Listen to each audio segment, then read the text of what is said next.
part one of this mini little series of me updating all my tunes. Ever since 1.34, which was back in June, I believe, we've had the update to where you can now actually buy the ultimate parts, as it's like to be called, which we'll show you later on in the video.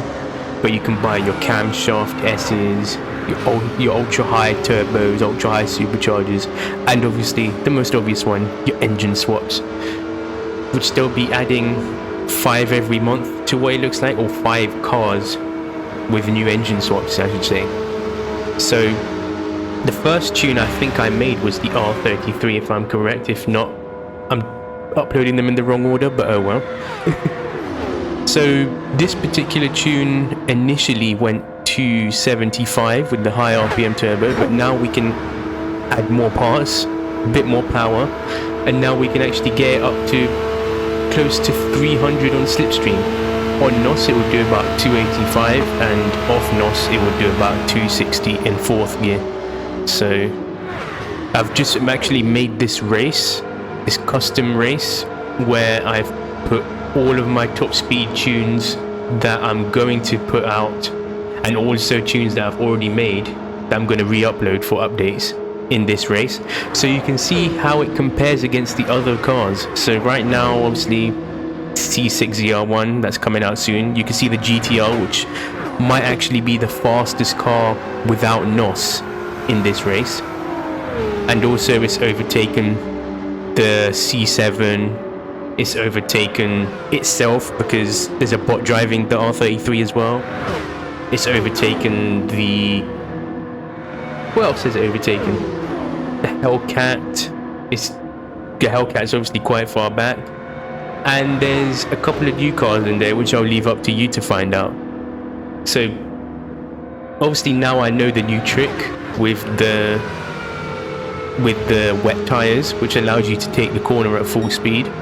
And also you'll be able to tell when I'm hitting NOS and when I'm not hitting NOS, which is obviously handy.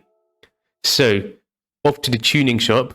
Go straight to the ultimate parts if you can. Obviously you need to be level 50 and install all of them. All of the ones you can. Carbon prop shaft, turbo, and the cams and the pistons. Obviously from Extreme you need nitrous and your heavy wets to put on the front.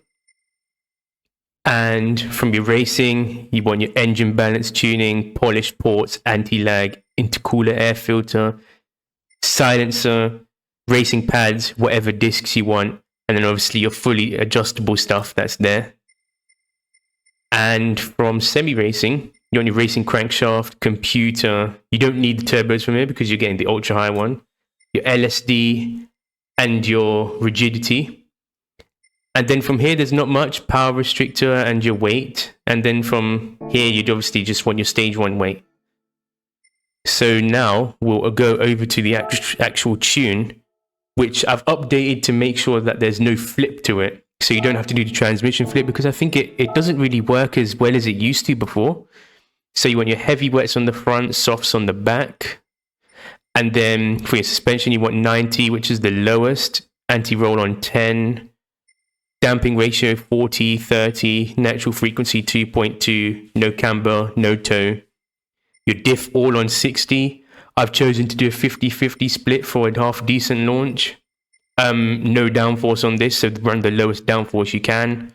No adjustments to the weight or the power. So for the fully customizable racing transmission, you want to put your top speed to 500 and then manually adjust your gears like that. 2.498. 1.394, 0.860, 0.582, and 0.555. I haven't adjusted the final drive or anything. So that's just put it straight to 500 and adjust the gears. Pause it if you need to.